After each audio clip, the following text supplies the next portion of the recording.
Dan saudara, kita kini akan perbarui informasi bagaimana kondisi banjir di Aceh, Tamiang, Aceh. Sudah bergabung bersama kami Bupati Aceh Tamiang, Armia Pahmi. Selamat pagi. Assalamualaikum Pak Armia. Waalaikumsalam, Mas Bruna. Ya, Pak Armia, untuk saat ini Pak Armia sedang berada di mana, Pak? Kami saat ini sedang berada di posko bantuan untuk korban banjir. Karena kebetulan kita sudah membuat jaringan Starlink, sehingga ada jaringan di sini, Mas. Kalau kita berada di daerah-daerah lainnya mungkin masih agak berkurang untuk signal, maka kami di Pusus kami berada, Mas. Oke, berarti jaringan internet yang sudah terkoneksi berarti di lokasi Bapak ini di sebelah mana, Pak? Di posko di Kampung PBD, Mas. Di posko kami, posko induk kami di sini. Oh, posko induk. Kemudian kalau untuk kondisi di posko-posko lain seperti apa saat ini, Pak? Untuk aliran listrik maupun komunikasinya, Pak? Jadi kami laporkan, memang untuk jaringan listrik, kemudian jaringan telekomunikasi sudah mulai pulih, dan kita sudah meminta kepada pihak PLN dan juga pihak Telkom supaya segera untuk memaksimalkan 100% lah untuk jaringan ini bisa pulih kembali.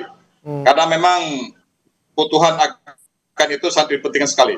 Berapa persen, Pak, untuk listrik yang sudah terkoneksi sampai sekarang? Baru sekitar 25%, Mas.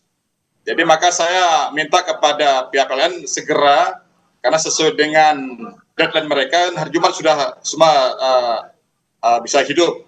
Tapi sekarang sampai hari ini kita belum mendapatkan itu, maka saya harapkan kita kasih deadline untuk hari ini supaya seluruh jaringan listrik di Kabupaten Aceh Tamiang sudah bisa maksimal hidup kembali. Oke, kalau untuk yang sudah teraliri listrik hingga saat ini di mana saja, Pak? Ada di beberapa kecamatan, Mas, seperti Karangbaru dan juga sebagian kota Kuala Simpang. Saya berharap juga di bertempat nanti kecamatan lainnya juga sudah bisa untuk aktif kembali itu jaringan PLN tersebut. Demikian. Oke, untuk aliran listrik ini apakah masih diprioritaskan untuk di posko pengungsian dan juga fasilitas umum atau sudah ke rumah-rumah warga, Pak?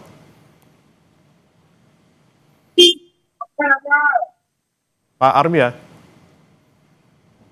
Mohon maaf, Mas, bisa diulangi, Mas? Ya, untuk aliran listrik yang sudah menyala ini, Pak, ini khusus untuk di posko maupun di rumah sakit atau fasilitas lainnya, atau sudah sampai ke warga, Pak, ke rumah? Mohon maaf, coba diulangi, Mas, pertanyaannya. Kami kurang dengar. Ya, Pak Armia, untuk akses listriknya ini sudah sampai ke rumah warga, Pak? Belum, Mas, belum. Jadi ini masih kita beberapa tempat saja yang masih itu pun masih karena di sini hidup, nanti berapa kilometer tidak hidup, demikian, Mas. Maka ini kita hari ini panggil pihak PLN untuk memastikan lagi, untuk memaksimalkan supaya jaringan ini supaya benar-benar pulih, demikian, Mas. Masih terbatas, baik. Kemudian bagaimana dengan kebutuhan pengungsi, khususnya di tempat Anda dan juga di posko-posko lainnya, Pak? Untuk pengungsi, alhamdulillah kita sudah mulai masuk ke 12 kecamatan dengan 216 desa. Memang ada desa-desa yang belum tersentuh, tetapi sudah kita coba deteksi, di mana hari ini kita pastikan bahwa semua desa itu sudah kita kirimkan bantuan logistik korban banjir tersebut. Jadi untuk logistik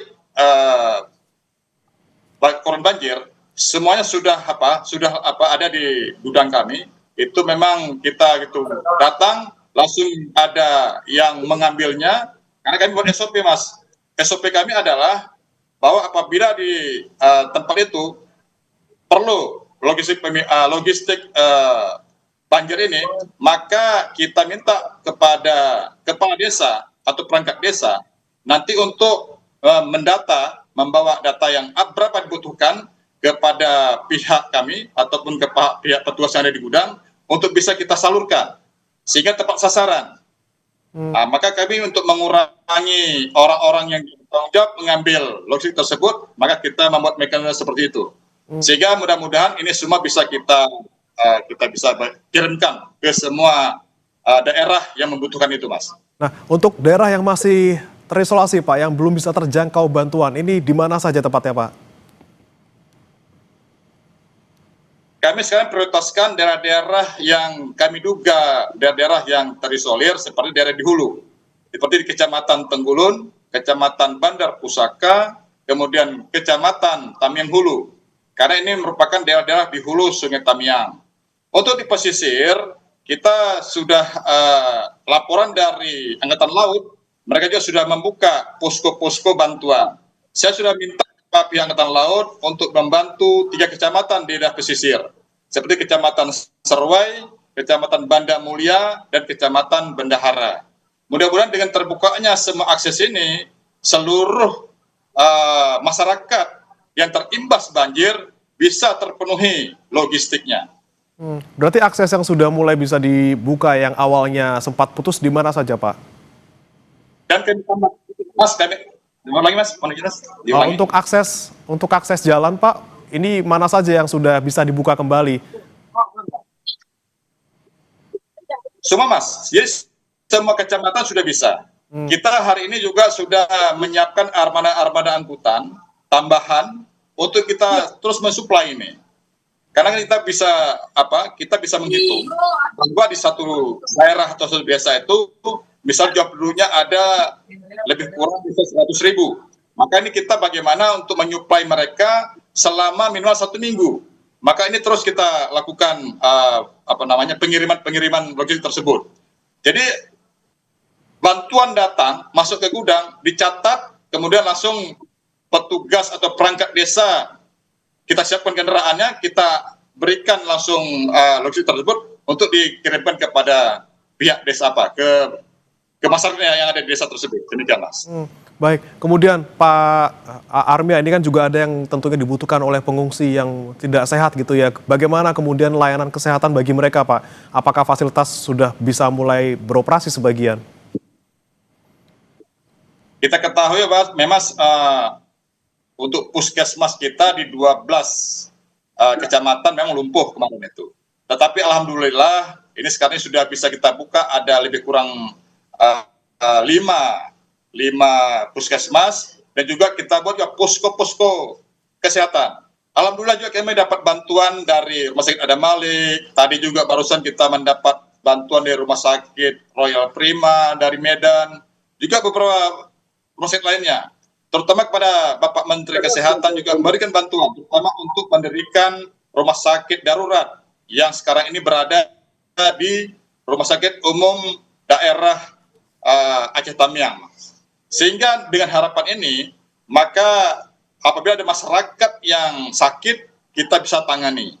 Dan juga kami minta juga kepada Kadis Kesehatan kami untuk menunjuk petugas-petugas mobile yang menaiki sepeda motor, dia bisa nanti masuk dari satu kampung ke kampung lain. Kita langsung menjemput bola, ya sampai nanti ada masyarakat yang sudah parah baru kita ketahui. Maka saya membuat sistem jemput bola supaya aspek kesehatan ini lebih kita pentingkan. Kita sekarang ini fokus memang dengan bagaimana mereka bisa memenuhi kebutuhan perutnya dulu, untuk kita berikan makanan dan sebagainya. Sekarang baru tahap untuk kesehatan dan juga pakaian. Tapi itu semua harus kita lalui. Memang kita ketahui memang masih banyak permasalahan. Kita maklumi juga memang Aceh Tamiang ini adalah daerah paling parah untuk menjadi korban daripada bencana banjir ini. Maka kita bagaimana berusaha memanage ini semua supaya bisa segera pulih dan keluar dari bencana ini. Demikian, Mas. Kemudian kalau sekarang Pak yang masih kurang sekiranya untuk Aceh Tamiang, bantuan berupa apa, Pak? Apakah mungkin air bersih atau mungkin pakaian ataupun sanitasi seperti itu, Pak? Ya, betul. Memang kebutuhan akan air bersih itu sangat dibutuhkan sekali. Kemarin juga kami mendapatkan bantuan lebih kurang 20 tangki dari Medan air bersih, dan langsung kami bagikan ke seluruh kecamatan yang ada di Aceh Tamiang. Demikian juga untuk kesehatan dan sebagainya. Saya yakin dengan banyaknya bantuan-bantuan ini dari pemerintah pusat, dari pemerintah provinsi, dari elemen-elemen lainnya seperti dari NGO, dari teman-teman yang merasa peduli dengan Aceh Tamiang, saya yakin semua ini bisa kita atasi. Dan saya juga sudah mengharapkan kepada masyarakat Aceh Tamiang, saya juga sudah menyampaikan, saya ingat bahwa pimpinan kalian ada di tengah-tengah kalian. Saya tidak akan pernah lari dari realita yang kita hadapi ini. Saya ajak mereka bersatu padu, bersama-sama, bagaimana kita bisa keluar dari permasalahan yang berat ini. Kita percaya Allah SWT pasti akan membantu kita. Saya yakin itu, Mas. Baik, tentunya kehadiran pemerintah ini terus untuk diharapkan masyarakat untuk bisa membantu mereka. Pak Armia, tahan dulu Pak Armia, kami harus jeda sedang, nanti kami akan kembali ke Anda. Saudara tetap bersama kami di Breaking News Kompas TV.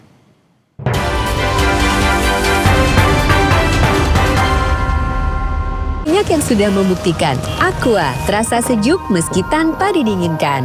Diproses dari air pegunungan dalam aquifer yang terlindungi, kaya akan mineral alami. Aqua, hadirkan kesejukan badan dan pikiran. Jeruk sama kelapa enak nih, dua-duanya ada. Floridina Coco, enaknya orange juice dengan bulir jeruk asli. Jadi satu sama segernya kelapa. Pas digigit, ada kenyal-kenyal Coco Beats-nya. Floridina Coco, kelapa jeruk pertama di Indonesia. Dari Wings Food. Kok yang ini, Pak? Kalau tutupnya aja gini, isinya gimana? Tidak semua air itu sama. Aqua dalam galon yang dibersihkan 20 kali, diisi tanpa tersentuh tangan dan ditutup sempurna. Aqua, 100% murni, 100% aman. Asik promo asik kemasan 2000. Kecap sedap kedelai hitam spesial pilihanku. Promo asik beli 3 gratis 1. Masakan sedap selalu. Asik promo asik kemasan 2000. Kecap sedap kedelai hitam spesial pilihanku. Makan sedap makin mantap cuma 2000. Beli 3 gratis 1. Kecap sedap kedelai hitam spesial kemasan 2000, beli 3 gratis 1 dari Wingswood. Menanti waktu rehat di siang hari dengan sejumlah informasi. KPK membenarkan pihaknya melakukan operasi tangkap tangan. KPK juga menyita sejumlah uang dalam mata uang rupiah. Mengikuti sumber berita yang selalu menginspirasi. Kreativitas tanpa batas ini ditunjukkan oleh sekelompok pengrajin ibu-ibu yang ada di kota Makassar. Kompas Siang, setiap hari pukul 11 siang, live di Kompas TV. Didukung oleh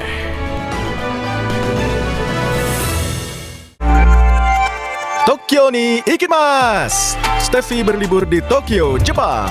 Belanja-belanja dan menikmati kuliner di Asakusa. Tak lupa foto-foto menggunakan kimono di Sensoji Temple. Serta mendatangi ikon Shibuya Crossing dan belanja fashion di Shibuya.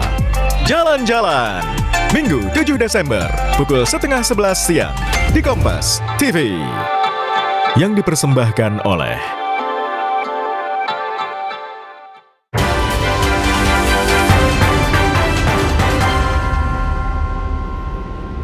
Kembali bersama kami di Breaking News, Saudara. Kami masih bergabung bersama dengan Bupati Aceh Tamiang, Armia Fahmi, melalui sambungan daring.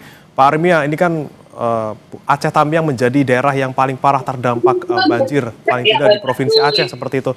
Kemudian bagaimana upaya untuk memulihkan kembali jalan-jalan ataupun pembersihan dan juga pembangunan kembali rumah-rumah bagi warga yang sudah hancur seperti itu? Terima kasih, Mas. Memang kita membutuhkan perencanaan yang besar, karena terus terang saja semua infrastruktur di Aceh Tamiang ini rusak parah. Di samping juga barang pribadi masyarakat seperti mobil, rumah dan sebagainya hancur. Demikian juga untuk kantor-kantor pemerintah, Mas.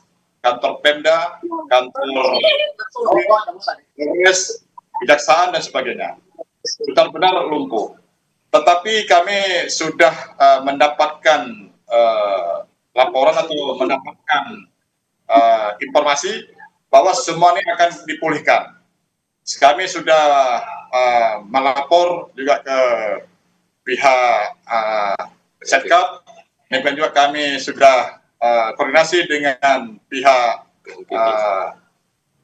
Badan Nasional Penanggulangan Bencana Pusat dan beliau juga Bapak pimpinan yang sudah kemari bersama kami juga pada Kementerian Sosial, Kementerian Kesehatan, dan lain sebagainya. Kami juga Kementerian Dalam Negeri, tadi malam juga Bapak Dirjen sudah berada di tengah kami. Jadi semua ini kita bersinergi nantinya, kita buat perencanaan yang matang bagaimana membangun kota Aceh Tamiang ini. Sehingga nanti kita sesuai tipe yang lebih baik ke depan. Kenapa? Karena Aceh Tamiang ini adalah daerah yang rawan banjir. Setiap tahun, terutama di akhir tahun pasti terjadi banjir. Maka kami harapkan nanti ada satu bentuk bangunan ataupun dari infrastruktur yang bisa minimal untuk mencegah ataupun minimal untuk mengurangi dampak daripada debit air apabila hujan turun di daerah hulu. Karena kita ketahui memang di hulu sangat tinggi debit air yang mengalir, sehingga inilah yang berimbas kepada daerah kami. Sehingga ini membutuhkan suatu pemikiran yang matang. Kemudian Mas, sekarang ini langkah yang kami lakukan tahap awal ini, kita ketahui bagaimana logistik dari Sumatera Utara bisa lancar sampai ke Aceh Tamiang. Maka kita ketahui jalan utama lintas Banda Aceh Medan itu sekarang ditutupi oleh berbagai macam seperti mobil-mobil yang hanyut oleh derasnya banjir dan juga rumah-rumah masyarakat yang sekarang ini berada di tengah-tengah jalan. Maka kami dari pemerintah pimpinan daerah sudah meminta kepada aparat TNI dan Polri untuk bisa membantu untuk memindahkan ataupun kita meletakkan barang-barang yang ada di tengah-tengah jalan tersebut untuk mendatangkan tempat yang aman sehingga arus jalan dari Medan ke Banda Aceh dan sebaliknya bisa lancar.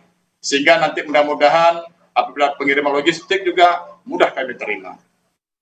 Saat ini adalah bagaimana bantuan logistik sampai ke masyarakat, kesehatan masyarakat terjamin, nanti pemulihan juga kita harapkan bisa cepat ya Pak ya, tidak hanya oleh pemerintah kabupaten, tapi juga nanti ada peran dari pemerintah provinsi, pemerintah pusat dan juga seluruh pihak yang tergerak untuk bisa bersama-sama menghadapi bencana ini. Terima kasih Pak Armia Fahmi, Bupati Aceh Tamiang, sudah bergabung bersama kami di Breaking News. Selamat pagi. Assalamualaikum Pak Armia.